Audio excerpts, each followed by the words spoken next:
Hello, good morning, good afternoon, good evening, wherever you may be tuning in from. This is now the first Industry Insights for 2021, Jason. 21. We made it. Hopefully, it's even better than 20. This is actually our 32nd Industry Insights that we've been doing now since world activities ensued. So, hope you're doing well, Jason. Hope you had a good break and ready to get back into it. I'm always ready to spend time with you talking about what's right and wrong about the IT and data protection industry. So happy New Year to you, my friend. Hey, happy New Year to you and to everyone else.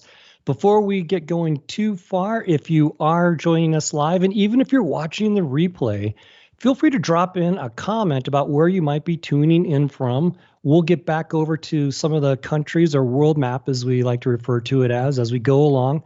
And right now you can see I am in Colorado. Jason is in Texas. We've got our producer Mark in Georgia, and our colleague Christian is in Romania. So we've got a little bit of a couple different continents going, but we'd like to see if we can light up a little bit more of that. So we'll come back to that, but also should mention, as always, that if you have any questions or comments while we're going along through this, feel free to drop that in as well. So invite you to be part of the conversation. And Jason, I'll let you tee up what we're going to talk about today, because in some ways, this is a continuation, meaning this style of research is something that we've been talking about for a little bit of time now, but now we've got even more current data in which to do it with. Yeah, so right at the end, right before Christmas, Veeam wrapped up what will eventually be published as the Data Protection Trends Report for 2021. You got just a few more weeks. You got to wait before the rest of the data becomes public. But they did finish the survey work just before the holidays. And so Veeam actually surveyed over 3,000 organizations around the world. 28 countries, mostly enterprises, organizations over 1,000 employees. And we asked them about a lot of different things. Well, certainly, coming after the beginning of the pandemic, that certainly has changed a lot of IT strategies. So we were able to quickly add a few questions that weren't in last year's report on how is the pandemic affecting IT strategy. And we thought, what a great way to start off the streaming for this year is to actually kind of unpack a little bit of that data, and then maybe talk about, for the folks in the call today, what that might mean, what you ought to be thinking about from there. Yeah, brilliant. And what I like about this is that these are fresh data points, as you mentioned. It is probably the largest survey in the industry of backup and recovery ever, not just for 2021, but literally, as far as we know, ever that's been undertaken. And what I think is very interesting to talk through, our topic is, as you can see below there, what's the impact of the pandemic or COVID on 2021 IT activity? And when we last ran the survey, we wrapped up data collection at essentially about 1 year ago. I mean, it was the end of January 2020. So for most of the world, COVID was really just starting to take hold in the very early stages, right? We didn't know a lot about it. Now here we are almost a year, full year later. And I think if we go to maybe our first slide, let's start to unpack this, because we asked a very simple question, which is, from a challenges perspective at a high level, what do you think in the next calendar year is going to be your most impactful or concerning challenge? And you can see we have the 2020 data below there in the lighter color, and in the darker color up top, we had the more recent 2021 data. So a lot to draw from here, Jason, but it's probably not surprising that economic uncertainty jumped to the top, given the kind of situation that many of us are still finding ourselves in. Yeah, that's actually what I took away from that as well. So Dave, you bring up two really interesting things. So this is year over year data. And so there's kind of two nuances to that. One, the data sampling is about a year apart. So that's always interesting data to start finding out trajectory, right, where the gives and the takes are. And then also 2020's data is pre-COVID. 2021's data post-COVID, or I guess maybe mid-COVID is probably the more politically correct way to say that. But how do we look at those pivots? And yeah, it should not come as a surprise to anybody. Economic uncertainty is top of mind. That's always one of the factors, but it's obviously bubbled up in the new normal that we have right now. I think the other thing which is really interesting is that there's the operational brass tacks of IT pretty much stay as is, right? So meeting customer change is roughly flat. Skill shortage in IT, roughly flat. Organizational leadership and how that supports digital transformation, roughly flat, right? Regulatory, roughly flat. Really, the only pivots are, economic uncertainty is big. And then cyber, I was a little surprised to see it go down. But again, this might be the case of I just got to keep the lights on and also hope that I don't have cyber. But mostly, I just got to keep the lights on. Yeah, that's exactly how I interpreted it as well, meaning this is in no way, I think, a reflection of cyber threats, ransomware becoming less important. It's just that, thankfully, those things aren't happening to us every day. The threat is out there every single day, but these others like uncertainty, the customer demands, skill shortages, which are perennial top pollers, no matter if there's a pandemic or not. Sure. So I think to your point, this is a reflection of needing to focus on operationally, what do I have to do? Hopefully, what can I control or make an impact on? But if I were to put kind of a fine point on this, it's pretty obviously there's no number one clear winner. In other words, you can't just as an IT group say, okay, coming in for the rest of 2021, we're going to focus on one singular area, and that's going to give us the massive payback or eradicate our top challenges. The fact is we have a handful of challenges, some of which have been around for a long time, some of which have changed perhaps in importance, like economic uncertainty. But I'll toss it back to you to finish out this slide, and then maybe we'll take a look at the world map. But it's safe to say that the challenging job for IT in the data center remains challenging, and now we've just added a new wrinkle to it. Yeah, in fact, probably the other way to look at it is look at those little red and pink lines at the bottom, right? So you could choose any of the greens, as many as you wanted, or you could choose, I have no challenges that'll affect my digital transformation initiatives, right? And last year, 16%, so 1 out of 6 said, I have no challenges. Right, that means 5 out of 6 said they got at least one of the others. This year, only 12%. So that's a 25% reduction year over year as far as that goes, or arguably saying only 1 out of 8 organizations say, yep, no problems here. That means 7 out of 8 says, yeah, at least one of these is a problem for me. And I think that's the broader way to say that is, so in this case, let's just say 88% of organizations in 2021 anticipate at least one of these issues. Yeah, that's a really good way to put it. And I know we've got a pretty major update I'm seeing on the world map. Let's take a look at that for a moment. I believe we have 18 more countries. So a couple of different places in Canada have popped in. But if we kind of look around the horn, we've got Ukraine, Spain, Romania, India, Panama, Brazil, South Africa. Both my favorite mediators, Brazil and South Africa, are in the house. Yeah. A warm welcome to both of them from your meeting friends in Texas. Good job. Exactly. Let's focus, on North America. Europe. I was remiss and jumped over some of the cities there. In Europe, we've got a number that have come into play as well. We've got France, we've got Czech Republic, UK, of course, Italy. Where else? I don't want to leave anyone out. I'm remiss not to do that. But if you go down a little bit further south, we got Nigeria also checking in. We don't see them very often, so that's welcome right. to broadcast. Yeah, absolutely. South Africa, Nigeria. So I don't know if I mentioned Peru. I'm remiss if I didn't. So look at Canada. I love when Canada piles on. Like a third of the map turns green. Makes me happy inside. Yeah, and that's not just one location either. We've got Montreal, we've got Toronto in the house. So awesome. We'll come back, double click on that in a little bit. But why don't we unpack now? Let's get right to COVID-19 and what are the early effects and then what might be some of the sustained effects of the pandemic on IT coming into this year. We did ask a question about the early effects of the pandemic.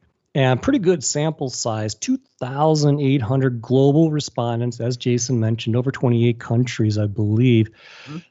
I'll steal some of your analysis punchline and then turn it over to you, Jason. But let's look at the converse, meaning as it relates to the pandemic and embracing cloud services, only 1% said they have reduced their use of cloud services as a result of the pandemic. So, 99%, which I'll let you start to comment on, but only 1%. And, for all I know, that's a rounding error. That might be 0.59. So it's not certainly by any stretch a majority here. Yeah. Okay. So 1%. So that's 28 out of the 280 or the 2,800 countries that are there. So and arguably, if you are a mid-sized to large enterprise and all of a sudden someone said, stop every dollar you can, right? So you might scale back those things that are OpEx, because those are numbers that you can actually ratchet on a dime. Right. And then for the other 99% of organizations, what does that look like? Okay, so 8% neutral, right? So we'll take them out too. So that's 9 total. And then the other 91% of organizations in the first months of COVID increased their use of cloud. And I cannot say enough how happy I am with that. One, because I love data, right? Especially at scale. But two, we've been talking about this anecdotally for, starting in the summer, because we started hearing that, Dave, and your and I conversations with customers and also with vendors and partners, where folks said, look, I can't get in the data center, but I can't stop moving IT forward. The needs of the business continue, even if we're not in the building. Well, how do you solve for that? You light up cloud, right? And what we're looking at here is it's not just they turned it on, 19% turned it on, 41% really stepped it up, and 31% said the cloud is our future, right? Now, you can make the case that arguably what most of these organizations probably did is, if their IT modernization strategy already was going to go cloudy, what they did was they stomped on the gas, and then maybe they pulled nitro while they were at it. I mean, they just accelerated a plan they already had. My guess is most of those folks that were in the 8% and the 1% and maybe some of the 19, those fledgling ones, it's because they didn't have an IT modernization plan that wasn't data center dependent. And so what are you going to do when you can't get in the building, right? For everybody else, it was stomp on the gas and go cloudy. Yeah, and I think I mentioned this before. I really like this notion. I didn't create this term, but the notion of a K-shaped recovery, meaning you think of the letter K, uppercase, as an upward dimension to it and a downward dimension to it. Thankfully, I would say the minority of organizations exhibited behavior similar to that downward notion of a K-shaped curve, meaning they tried to press pause. They tried to see if maybe this would be an issue that would sort of cleanse itself in a short matter of time, and it did not. They literally proverbially tried to weather the storm. The problem was, this is a protracted event. It's continuing to be protracted. If you're an optimist, hopefully you would say early in the first half of this calendar year, we find ourselves in a better situation related to the pandemic. If you're a pessimist / perhaps realist, you're targeting probably more middle of the year to perhaps even into third quarter. So what that really means is, if you paused on cloud services early on, you may have missed an opportunity to engage in recovery or return to greater operations earlier on. And the fact that a third, basically at 31%, said they went harder faster, we significantly increased. I think what we would, if we could double click on the learning lesson, especially of the largest amount there, the 41%, we said that we moderately increased. All of the anecdotal conversations I've had, and I'd be curious of your thoughts on this, Jason, I have yet to speak to someone that says we went too soon or we went too much into embracing cloud services. I've only heard the opposite. Yeah, I mean, I've certainly heard some folks talk about their immediate triage. Now, by the way, I do a lot of work with scouting, right? And we teach first aid. And sometimes how you handle that wound in first aid is not a permanent solution, right? It's a mitigation. And so we have heard cases where someone said, I jumped on some cloud stuff just to keep running. That bought me a little time. And then I chose different cloud services, maybe a different provider, different services online as my long-term stretch. But I didn't hear anybody with remorse. It was just a matter of, did they press gas, or did they kind of, stop the initial wound, keep going so that they could do what they really needed to do smartly. So I just, before we leave that slide, if our producer Mark could just bring that up one more time.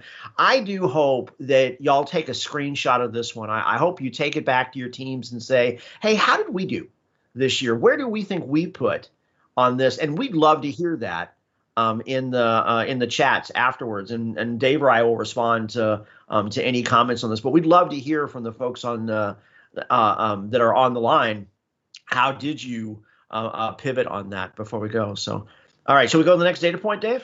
Yeah, and you alluded to it, but let's put a finer point on it, meaning you couldn't get into the data center at certain portions of time in 2020. So from a hardware perspective, from an infrastructure viewpoint, that had major ramifications for some of us. And so we asked this pointed a question around the pandemic or COVID-19 and your hardware strategy. And I'll say two quick things, Jason. I mean, at first blush, you could look at this pie chart and say, well, it's somewhat equally distributed, meaning there's not a clear winner. It's not like the 99% and the 1% of our first chart, right? But nope. On the other hand, you see that there's a couple different things happening, areas of concentration, I guess I'll call it. But there's no getting around that almost half, 49% said we're going to reduce our plans to acquire hardware. They probably were on that kind of a trajectory already, but I think what we've seen is that the last year, and COVID in particular, has been a bit of a forcing function, an accelerant. Sometimes I like to think about silver linings, not that there's anything really that good associated with the pandemic, but if there's some positive takeaway, and in some cases, the positive takeaway is this actually gave us the impetus to go further, faster on some of the plans that we already had in place, or we thought directionally we wanted to change our infrastructure spend. We wanted to pivot more to cloud services. We began doing that earlier than we anticipated. We got results that showed that that was favorable. So it was a feedback loop to say, okay, let's go further down that path. We essentially trialed it in production. Yeah. And let's be really clear. So I don't think either Dave or I are suggesting that this is the bellwether that tells everybody the data center is dead. That is not what we're talking about, right? In the first several months of the pandemic, you couldn't get into the building. So any IT effort was going to be either cloudy or remote access at best. And you can't light up new metal if it didn't show up on the dock. And it didn't show up on the dock even well into late Q3. I think there was press all the way into Q4. Supply chain was a problem. You couldn't get RAM. You couldn't get storage. You couldn't get the components. The people weren't going in the office, to the warehouse to build it, which means it didn't get shipped, which means you couldn't rack it. Right. So certainly there was a huge delay in anything that was data center centric. And I do think what you're seeing in that red box for those organizations that say they're going to up their 21 hardware is because they couldn't get any hardware in 20. Right. And the data center is not going away. But what we should also recognize is there's a lot of organizations, particularly those that really stomped on the gas and said, we're going to go cloudy and use this as a forcing function, and said, hey, this stuff runs pretty well in the cloud. Maybe we don't need our normal year-over-year investments in hardware. Because remember, that's where most organizations are, right? In January, you're thinking, hey, I got a 3% bump, a 5% bump in my year-over-year storage budget. And what organizations are saying is, maybe I don't need to bump this year. I can do that in cloud instead. And I think that's what you're seeing is those organizations that had positive first benefits in cloud, they've said we can get away with less hardware than we originally had budgeted for. Those organizations that recognize how important the data center still is, but couldn't get metal last year, they're upping their metal because they didn't get any in H2 of 20. And I think that's how you're seeing this. Yeah, that's right. And we've alluded to in the past episodes of Industry Insights that this we thought would feel a little like the asset management readout of the global economic meltdown of 2007, 2008, where people had to hang on to gear longer. Different reasons, but similar kind of net effect that planned refreshes for whatever reason, either because of finances or because of supply chain, got pushed out. So some aspect of that 30% is pent up demand for things that they already needed to actually bring it back into production. In other words, people limped along or were operationally focused, like you mentioned. Sure. I'll just reiterate what Jason said. No, this is not trying to be an indictment that the shift is on, that there's been some great pivot point, that we're now moving fully to cloud and data centers going away, particularly for larger organizations or organizations that have made a pretty significant investment. Things are not going to go away. We're going to try to get better use out of what we've deployed. Now, I've seen a couple updates. I think we're up to like 24 countries now since we last looked at the map. We also have a couple new states from the United States that have come in. We've got New Hampshire, Malta, Egypt, another cohort, Jason, in Texas. Got, I think, one or two more as well. So we're making our way across the globe here. Appreciate that. Oh, it looks like California is also in there. That always brings up a nice chunk of real estate, as does Mexico, if we didn't mention them earlier on. Hey, New Hampshire's in the house. That must mean our boss is watching. So Happy New Year, Denny. Just in case. If not, welcome New Hampshire.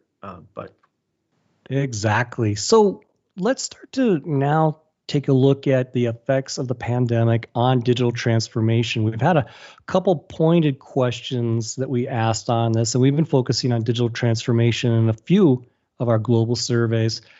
First question we asked was, what extent did COVID-19, the pandemic, affect or alter your digital transformation initiatives? Again, notice a very high number of global respondents, 2,800.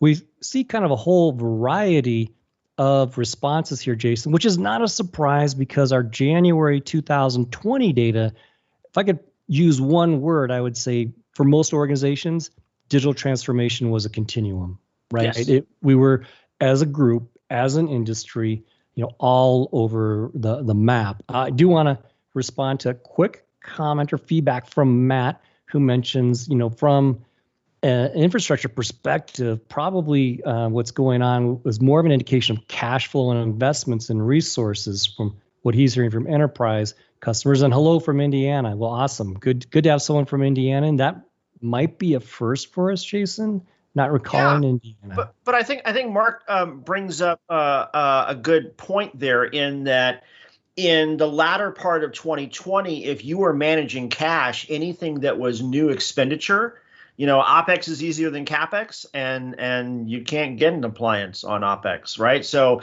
yeah, they probably did say, hey, let's freeze those budgets, and then now, as we're starting to get more optimistic leading into 21, they'd be like, okay, that box that you wanted in August, you can have it in January. Right. And so certainly that's going to see that as well. So that is absolutely a fair read. And thank you for the comment.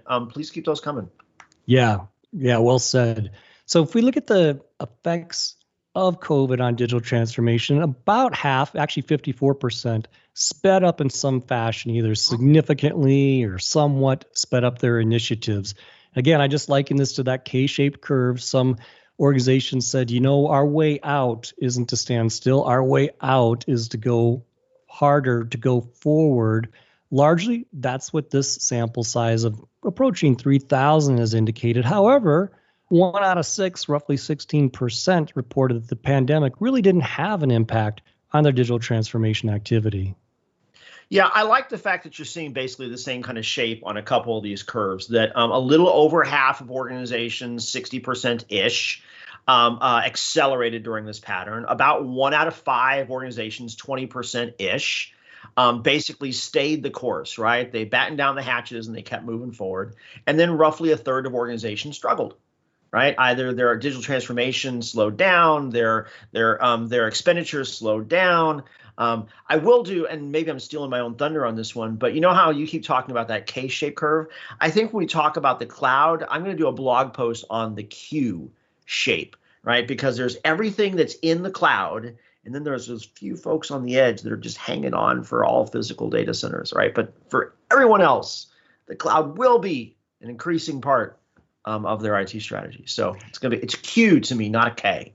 But yeah, and I like the Q because also that implies a long tail. And I think, generally what we see is that technologies and deployment models, they generally do have a longer tail than what sort of popular activity press and other things might otherwise indicate. Now, this data is showing that the shift is on, the shift is happening, in fact, accelerating. However, not to say that we're making wholesale changes, meaning something goes to zero. So let's look at now from a digital transformation perspective, what's anticipated going forward as a result of pandemic? We asked, what if anything's did prevent your organization's ability as you kind of start to think about where do you go from here? Same kind of notion. We have last year's data, this year's data.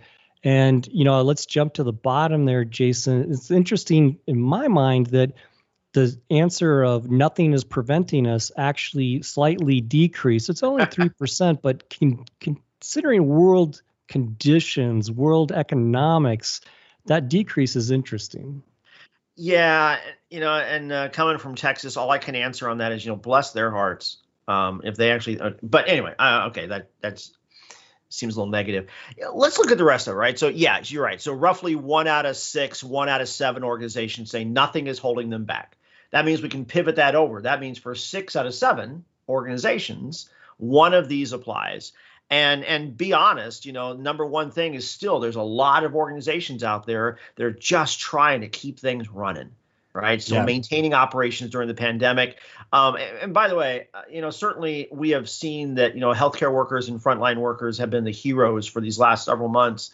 I would not equate them to the same scenario. So please no flame mail. But we do want to give a nod out to all the IT folks that really had to pivot their daily jobs and change the way they do things so that the rest of the organization could remain solvent. So certainly there's those folks who are just maintaining operations, but then take a look at where the spikes are. Dependency on legacy, right? You talked earlier about keeping metal around longer. IT skills. We've talked in the past about as you're pivoting towards cloud, a lot of those skills are not as translatable. And so that's going to become more heightened. Senior management is peaked up, money and time arguably in senior management, all kind of, those are almost the aftershocks after dependency on legacy systems and lack of IT skills. Is that fair from your perspective? Yeah, it is. There's such an interconnected nature to several of these. And we knew that when we designed the survey, sure. But we just wanted to see if people could pick one, what might they isolate on? And, to me, that dependency on legacy systems is frankly a little more concerning, especially if you put that in light of lack of resources like time, like money, like management buy-in. The fear would be that dependency at current course and speed becomes more of a problem 1 year from now than it is today. And I do want to recognize that Angel had a good comment saying many schools were definitely forced to catch up and long overdue. That's the kind of forcing function, some cases for better, in some cases presenting a challenge that we saw with the pandemic is that it exasperated and or accelerated current plans and current challenges. It exposed them going forward. Jason, let's take one more look at the map, and then I'll give you last word to take us out. But I do think we've got one more major geography in the house. That is Australia, not just a portion of geography, its own continent in its own right. There you go. I think we're now at 26, it might be 27 different countries. Really greatly appreciate that. As we start to wind down, Jason, maybe give us a little bit of a peek about the kinds of research data that we're going to be teeing up here as we go forward in 2021 on Industry Insights. Yeah, so there's actually like 4 other projects that we've been helming that we're going to be trying to lead with along the way. You can't be innovative in your product and your go-to-market if you don't understand where the market is going. And so we have really doubled down on how to consume that. So we have research coming out around what does IaaS at administration and architecture look like? What does containers look like? Adoption and drivers for and against SaaS. Is coming along the way. I mean, we got a lot of different stuff coming as we look towards that last generation. You offered me last word, so I want to riff off of what Angel said around schools forcing. You mentioned it as well. Certainly, the pandemic forced us to reassess IT in many ways and how to deliver our goods and services to folks. There are some things, and education's a good one, where I hope we don't go entirely back the way that we started before. Distance learning, I think, has really taken off for a lot of folks and given access to education to a lot of folks. I do think this is also a forcing function where cloud is in a lot more environments to a higher degree than one might have expected before. So in some ways, this really was forced evolution. And we shouldn't go all the way back. We should take the lessons learned and then embrace those things that we're missing and come back together again. I hope that's what 2021 is about. Yeah, very well said. With that, we'll wrap up for today. Thank you, everyone, for joining in. Stay safe, stay positive, and we'll see you on the next Industry Insight live stream. Thank you. Happy New Year, yo. Yes.